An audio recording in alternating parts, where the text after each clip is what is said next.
చంద్రబాబు నాయుడు గారు పోలవరం ప్రాజెక్టుకి సంబంధించి కూడా కొంత సమాచారం అయితే తెలుసుకున్నారు నిన్న. ఎలా ఉండబోతుంది అంటారు ఏంటి? పోలవరం ప్రాజెక్టు ఈయన హయాంలోనే పూర్తయిపోతుంది. ఇప్పటికీ ఆల్రెడీ 75% తయారై ఉంది. దాని ముఖం ఈ 5 సంవత్సరాల్లో కనీసం జగన్మోహన్ రెడ్డి వెళ్ళి దాని ముఖం అసలు కూడా చూడాల. ఏదో ఒక్కరోజు చుట్ట చూపుకి వెళ్ళి అలాగా ఆ మెట్లు మీద చూసుకొని వచ్చేసాడు. ఈ ప్రాజెక్టు పూర్తి అవ్వాలంటే ఒక్క చంద్రబాబు నాయుడు వల్లే అవుతుంది. ఒక్క చంద్రబాబు నాయుడు వల్లే అవుతుంది. అందుట్లో కేంద్రం నుంచి ఫుల్ సపోర్ట్ ఉంది కాబట్టి ఎలాంటి పని కూడా మన ఆంధ్రప్రదేశ్లో ఎలాంటి పని కూడా సాధించగల సమర్థుడు చంద్రబాబు నాయుడు గారు. గతంలో జగన్మోహన్ రెడ్డి గారు పోలవరం ప్రాజెక్టుని పూర్తి చేస్తామని చెప్పారు. చేస్తారు అన్నాడు. మొత్తం డబ్బులు తెచ్చాడు, వేల కోట్లు తెచ్చాడు కేంద్రం నుంచి వెళ్ళి. దాని తాలూగా ఒక్క రూపాయి దేని ఖర్చు పెట్టాడు అనేది లెక్క లేదు. ఏమీ లేవు లెక్కలు. మనం ఇక్కడ పని చేసుకునే వాళ్ళే మనకి ఇంత లెక్కలు ఉంటే అక్కడ రాజకీయ నాయకులు అనుభవవంతులు ఉన్న వాళ్ళ దగ్గర వాళ్ళ దగ్గర ఎన్ని లెక్కలు ఉంటాయి ఏమంటారు? అది మారింది. టీడీపీ వచ్చింది కాబట్టి మన రాష్ట్రానికి అన్ని విధాల అభివృద్ధి తప్ప నాశనం అవటం అనేది మాత్రం పొరపాటున జరగదు. పోలవరం ప్రాజెక్టు పనిచేయాలంటే వైఎస్ రాజశేఖర రెడ్డి గారు మొదలుపెట్టాడు. దాన్ని 75% దాకా చంద్రబాబు నాయుడు తెచ్చాడు. మళ్ళీ ఇప్పుడు ఆ ప్రాజెక్టు పూర్తి అవ్వాలంటే ఇంకా 4 నెలల్లో మొదలు పెడతామని హామీ ఇచ్చాడు.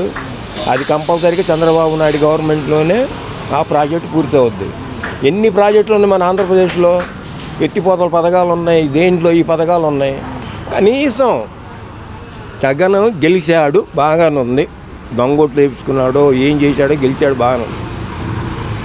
బాగానే ఉంది. ఒక్కరోజున విజయవాడ మన అమరావతి అది ఎంతంత మేధావులతో ఓపీ చేపించాడు అమరావతి చంద్రబాబు నాయుడు గారు. ఎంతంత మేధావుల్ని ఎక్కడి నుంచి తెప్పించి ఓపెన్ చేశాడు.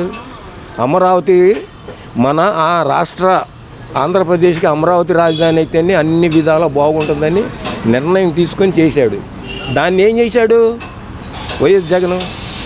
ఒక పిల్లోళ్ళలాగా ఏం తెలవని కోతి కొబ్బరి చెప్ప దొరికితే ఎలా ఉంటుందనే వ్యవహారంతోనే ఆ పార్టీ 5 సంవత్సరాలు కూడా అలాగే చేశాడు. ఆ పార్టీ నాశనం అయిపోవటానికి ఓడిపోవటానికి కారణాలు అన్నీ అయ్యే. సరే ఇన్ని సంవత్సరాలు 5 సంవత్సరాలు చేశాడు. ఒక్క రోజన్నా జనాల్లోకి వచ్చి జస్ట్ మన ఆంధ్రప్రదేశ్ మన విజయవాడలో మనం గెలిచాం, మన రాజధాని ఇక్కడ ఉంది, కనీసం ఒక్క జనాల్లో ఏ రోజన్నా తిరిగాడా? ఏ జిల్లాలో కూడా తిరిగాడా? ఇప్పుడు జిల్లాల పేర్లు మార్చాను, ఆడిని మార్చాను, ఈయన్ని మార్చాను అన్నాడు. జిల్లాల పేర్లు మార్చితే ఉపయోగం ఏముంటుంది నీకు? ఇప్పుడు పాత జిల్లా పేర్లు ఉన్నాయి, ఆ పేర్లు నువ్వు మార్చినంత మాత్రాన ఏం బాగుపడలేదుగా. ఏమైనా బాగుపడినాయా? ఏం బాగుపడలేదు. తర్వాత ప్రతి దాంట్లో కూడా ఉద్యోగస్తుల్ని నానా తిప్పలు పెట్టాడు. ఫస్ట్ మెయిన్ వాళ్ళ సరైన పెన్షన్లు రాక, సరైన జీతాలు నెలకి పడకుండా వాళ్ళ నిధుల్లో డబ్బులు లాగేసేసి ఎవడికి ఇవ్వాల్సిన పంచులు ఆడి పంచిపార్తింగి అమ్మఒడి నాన్నఒడి అది ఇదని చెప్పేసి చేశాడు. ఇవన్నీ ఆయన ఓటమి పాలికి కారణాలు అంతవరకే తప్ప రెండోది ఏం లేదు. ఆయన ఓడిపోవటానికి కారణం మెయిన్ కారణాలు ఇవన్నీ చిన్న చిన్న కారణాలు. అమ్మఒడి నాన్నఒడి అని చెప్పి ఈ డబ్బులని దాంట్లో దీనికి దానికి సరే అమ్మఒడి వేసాడు 10,000 వేస్తే ఏం చేస్తున్నారు? ఆ 10,000 తీసి పారేసి ఏం చేస్తున్నారు వాళ్ళు? మొగుడు తాగుపోతాడు ఏమంటే వాళ్ళు మొగుడు పిల్లలు కొట్టుకొని ఆ డబ్బులను తీసేసుకొని ఇష్టం తాగేసి మళ్ళీ అడిగే కట్టారు. ఆటో డ్రైవర్లు 10,000 అన్నాడు ఆటో ఓనర్లకి. జస్ట్ అది తెలియక 1,000 గబక్కన అక్కడ ఆగితే ఈ ఫోటో తీస్తున్నాడు పోలీసు. దానికి 1,000 రూపాయలు పెనాల్టీ. ఫోటో తీస్తే 1,000 రూపాయలు పెనాల్టీ పడింది. 1,000 రూపాయల పెనాల్టీ అలాగా సంవత్సరంలో ఎన్నిసార్లు ఒక్కో ఆటోడు 40,000 రూపాయలు పెనాల్టీ కడుతున్నాడు. ఎందుకంటే ఆడు బ్రేక్ వెళ్ళినప్పుడు ఈ చిట్టా మొత్తం బయటకు వస్తుంది. మరి జగన్మోహన్ రెడ్డి ప్రభుత్వంలో లంచాలకి చోట్లేదని చెప్పారు కదా. మరి లంచాలకి చోట్లేదని చెప్పడం అనేది అసలు అది అసంభవం. అది ఎవడు తినేది ఆడు తినేశారండి. ప్రజల్ని పట్టించుకోకుండా కేంద్రం నిధులు ఇస్తుంది, అన్నీ తెచ్చారు, అన్నీ బాగానే ఉన్నాయి. ఎవడు అందింది ఎవడు తినాల్సింది మొత్తం వాళ్ళే తినేశారు అంతే. దాంట్లో మెయిన్ క్యాండిడేట్గా జగన్ ఎక్కువ తినేశాడు. అది వైసీపీ ప్రభుత్వం అంటేనే అవినీతి లేని పాలన ప్రభుత్వం అని చెప్తున్నారు కదా. మరి వైసీపీ నేతలు ఏ జనాలను అడిగినా అవినీతి పాలన లేదని చెప్పడం అనేది జరిగే పని కాదు, అది అయ్యే పనే కాదు. అది అయినా వైఎస్ జగన్మోహన్ రెడ్డి వాళ్ళ ఎంపీ ఎమ్మెల్యేలతో కలిసి సమావేశం అయ్యారు అన్నాడు. మన పార్టీ మళ్ళీ అధికారంలోకి వస్తుందని మళ్ళీ ధీమా వ్యక్తం అనేది జరగని విషయం. ఇంకా 20 సంవత్సరాల దాకా తెలుగుదేశం గవర్నమెంటే వస్తుంది, అసలు దాంట్లో సమస్యే లేదు.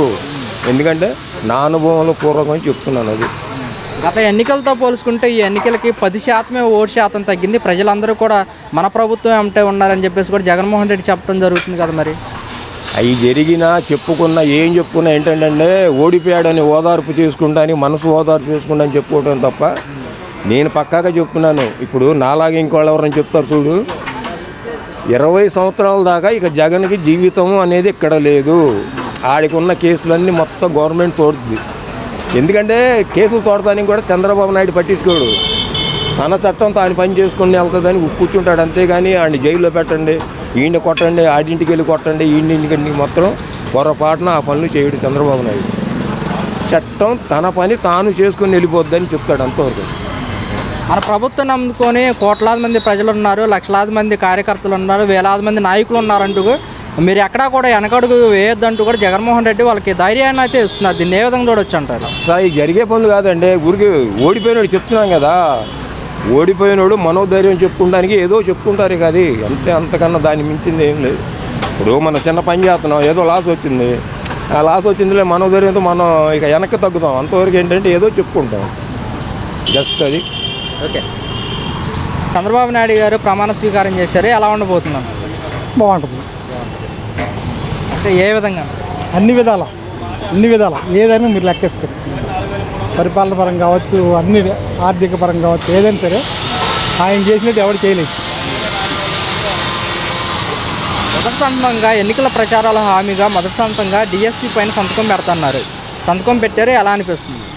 బాగుందండి, పిల్లల భవిష్యత్తు బాగుంది. రెండో సంతకం వచ్చేసి ల్యాండ్ టైటిలింగ్ యాక్ట్ భూ చట్టం పైన సంతకం పెడుతున్నారు, దాన్ని రద్దు కూడా చేశారు. చేయాల్సిందే కదా మరి. నా ఆస్తి మీద నీ సంతకం, నీ పుట్ట వేయండి.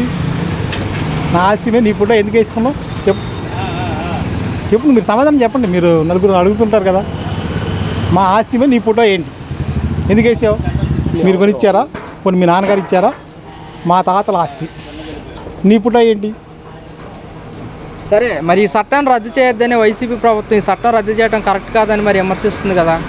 వాళ్ళు అసలు మాట్లాడేదానికి ఏమన్నా ఒక దానికన్నా అర్థం ఉందండి. కొడాల నాని గారు, పేరు నాని గారు, వీళ్ళందరూ అసలు వాళ్ళని చూసి జనాలు ఏం నేర్చుకోవాలి మీరు చెప్పండి? బూతులు నేర్చుకోవడం తప్పనిసి ఇంకేమైనా ఉందండి? ఒక బాధ్యత గల ఎమ్మెల్యేగా ఉండి మీరేం చేస్తున్నారు?